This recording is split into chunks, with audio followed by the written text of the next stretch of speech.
You know, sometimes as men, we confuse being emotionally moved with being spiritually mature.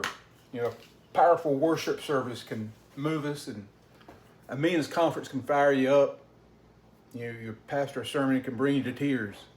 There's nothing wrong with any of those moments. They can be beautiful encounters with God. But an emotional moment is not the true measure of a mature faith. See, spiritual maturity isn't proven by how often or how high you can raise your hands on Sunday morning. It's revealed by how you live every other day of the week. It's choosing to forgive the person when everything inside you just wants to get even. You know what I'm saying? It's staying faithful when nobody notices, when nobody applauds, when it seems like nobody else cares. It's obeying God after the excitement is gone, when all you have left is the quiet decision to trust Him anyway. See, anybody can feel close to God when their worship's powerful and emotions are high. But the real question, will you still follow Jesus when those feelings fade? Will you still trust Him when your prayers seem to go unanswered? Will you obey Him when your obedience cost you something or cost you everything?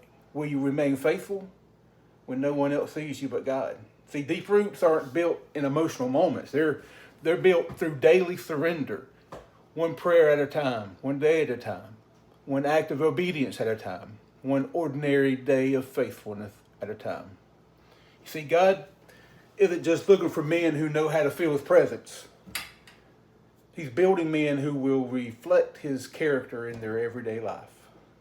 Men who forgive, men who obey, men who remain faithful, men whose lives look more like Jesus even when nobody's watching. Because a life truly transformed by the Holy Spirit will always speak louder than a moment stirred by your emotion. So, brother, stop chasing your spiritual highs. Chase after Jesus. Not just in the moments that move you, but in the choices that shape you.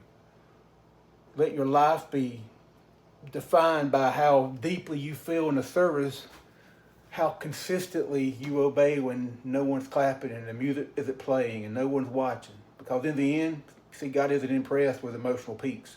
He's forming Christ-like character in the valleys of everyday obedience. Choose today, not the next feeling, but the next faithful step.